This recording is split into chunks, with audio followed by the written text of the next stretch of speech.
रसूलुल्लाह सल्लल्लाहु अलैहि वसल्लम से एक दिन सहाबा कराम ने पूछा कि या रसूलुल्लाह सल्लल्लाहु अलैहि वसल्लम, ये कुर्बानी क्या है?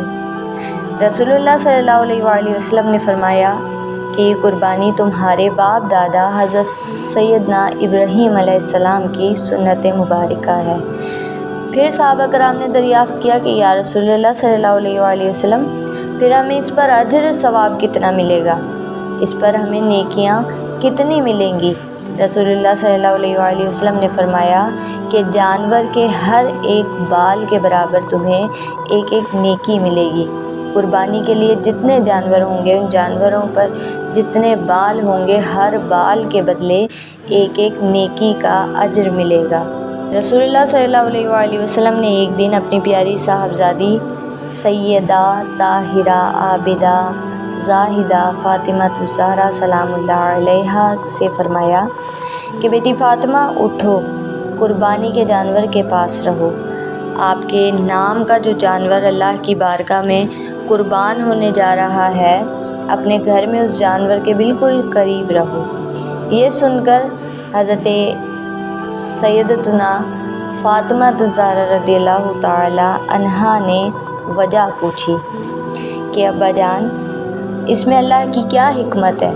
ये सुनकर रसूलुल्लाह सल्लल्लाहु अलैहि वसल्लम ने फरमाया कि बेटी फ़ातिमा, वो इसलिए कि इस जानवर के खून का पहला कतरा ज़मीन पर गिरते ही अल्लाह ताला तमाम गुनाह माफ़ कर देता है, तमाम गुनाहों को मिटा देता है। तिर्मिज़ी में यह हदीस मुबारका मौजूद है। हज़रत उम्मे सलमा रज़ियल्लाहु ताला अन्हा फरमाती हैं कि रसूलुल्लाह सल्लल्लाहु अलैहि वसल्लम ने फरमाया कि जब तुम ज़ुल्हज का चाँद देख लो तो तुम में से किसी का कुर्बानी का इरादा हो तो वो जिस्म के किसी हिस्से के बाल और नाखून ना काटे।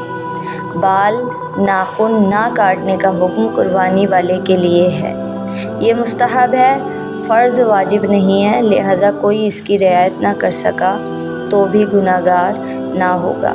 और औरतों के लिए भी यही हुक्म होगा। अगर ज़ेरे नाफ बालों और नाखूनों को 40 दिन या ज़्यादा हो रहे हों तो ये हुक्म नहीं बल्कि सफाई ज़रूरी है। अल्लाह करीम कुरान करीम फ़ुरक़ान हमीद में इरशाद फरमाता है, फ़सल्लि लिरब्बिका वन्हर, कि ए महबूब, नमाज पढ़ें और कुर्बानी करें।